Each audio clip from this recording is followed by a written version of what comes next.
Uy! Siga ka ba sa presyo? Tara, samahan niyo akong mamili at silipin natin ang isa sa mga paboritong wet market ng mga Pilipino dito sa Phnom Penh. Ito ang Trupheng Klang Market, isa sa mga kilalang wet market at isa rin sa mga paboritong puntahan ng maraming Pilipino. Pagpasok mo pa lang, makikita mo na agad ang iba't ibang klaseng sariwang paninda. Punta tayo sa isang kilalang palengkehan dito sa Phnom Penh. Malapit lang sa Buray. Palengke na yun, kilala bilang Buray Trupheng Klang. Tara, samahan mo ko.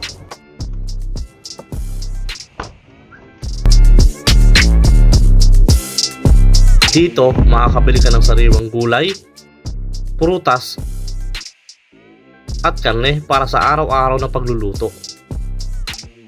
At syempre, hindi rin mawawala ang sariwang seafood na isa sa mga dinarayo ng mga namimili rito. Pero kami, nagpunta rito para bumili ng isda. Marami kang pagpipili ang klaseng depende sa gusto mong lutuin. Tayong talonggo. $3.75. Frozen na siya. Bili tayo 1 kilo. Anong tubanda eh? Tubanda eh. Talunggong ko ya. Pilipino. Basta mo makalaw. Uy! Tanggal, tumatalsik yung ano. Yun o, nalaglag na. Paya na. Isa sa mga dahilan kung bakit maraming Pinoy ang mamimili dahil sa dami ng pagpipilian.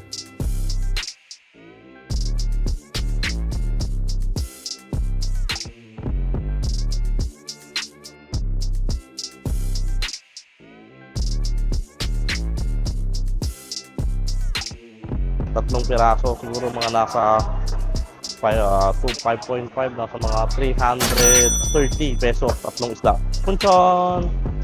So lalabas na tayo ng palengke, no? Hindi naman siya ganun kalaki. At syempre kasiga, pagkatapos mamalengke, hindi pwedeng umuwi ng walang laman ng tiyan. Tara, almusal muna tayo. Sa loob ng Buray ito, marami din tindahan, marami din restaurant, marami din kainan. So doon tayo maghahanap. At dahil nasa Cambodia tayo, syempre susubukan natin ang isa sa mga paboritong almusal ng mga lokal, ang Baim One o chicken with rice. Try natin to. So, tignan muna natin yung manok. So, syempre. Tignan muna. Okay na. Medyo dry.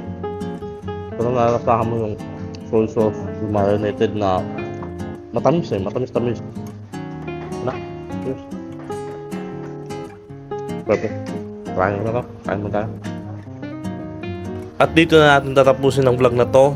Kita-kit sa susunod na video. Siga ka ba? Tara, sama ka pa.